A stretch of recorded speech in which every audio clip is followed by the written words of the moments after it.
Donc Sébastien Boisdet, j'interviens à l'École des fleuristes de Paris. On est un CFA monométier puisqu'on dépend de la Chambre syndicale des fleuristes Île-de-France. Je le dis parce que j'aimerais rappeler aussi que la réforme du BP, c'était, on est d'accord, il y avait une ambition de la profession qui était de former des jeunes qui soient capables de gérer en autonomie une entreprise et à terme de reprendre ou de créer un commerce. Donc c'est pour ça que le coefficient de la matière est passé à 4.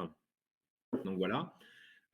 Par rapport aux épreuves E2 et E4 qui sont vraiment nouvelles, là j'avoue que on reste sur un format écrit de 3 heures comme il pouvait y avoir précédemment.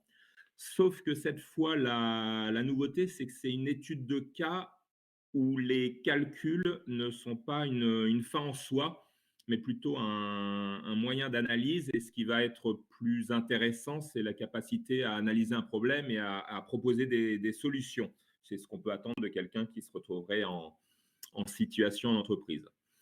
Donc, par rapport à ça, on se retrouve à nouveau sur des mises en situation. Là, j'ai pris l'extrait d'un sujet zéro sur lequel on est en train de travailler et qui sera joint plus tard. Je pense qu'on pourra le communiquer vers le mois de mai. Ça donnera un petit peu une idée de ce qui attend tout le monde aux épreuves 2 ans plus tard. Donc, mise en situation tout le temps, c'est la même chose. Mais l'idée, c'est quand même bien que on prenne une entreprise, qu'elle soit réelle ou fictive, peu importe, mais vraiment qu'il y ait une enseigne, une situation géographique, qui est vraiment l'effectif de la boutique, le positionnement commercial, c'est important aussi.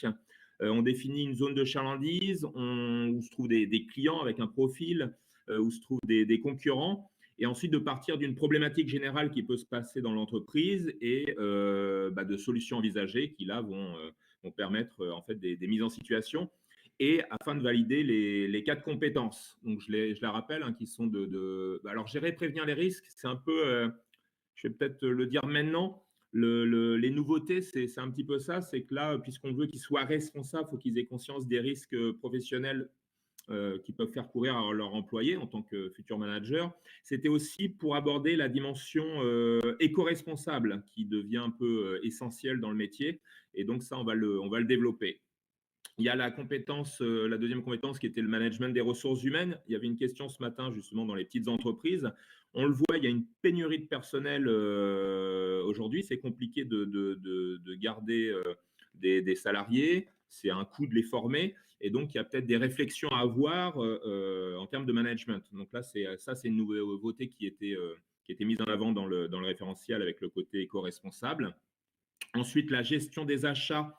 Alors là, c'est pas nouveau, mais c'est quand même une particularité dans le métier, c'est l'achat de produits frais à gérer en termes de prévision, en termes de gestion des pertes. Et alors, j'en profite pour faire une parenthèse. Alors, il y a des nouveautés, mais il y a aussi des choses qui vont disparaître puisqu'on va supprimer tout ce qui était évalué parfois en termes de gestion des stocks avec des fiches de stock en FIFO, CMUP, etc., qui étaient plus liées à la logistique finalement qu'un commerce de fleurs qui gère quasiment en flux tendu ses produits frais. Et puis ensuite, bon, il y a toute la gestion des moyens plus opérationnels. Là, il y a eu des choses qui sont nouvelles comme la trésorerie, le fait d'utiliser des documents comptables aussi, donc de ne pas les créer, on ne forme pas des comptables, mais par contre d'être capable de lire un bilan ou d'aller chercher des informations ou un compte de résultat et de faire certaines analyses. Donc voilà. Après, on a mis un petit peu ce que pourraient donner les parties et voir les problématiques qui pourraient se poser, de voir s'ils sont capables de recruter, de mener un entretien, etc. Enfin, ça, je laisserai les gens découvrir et lire. Donc voilà.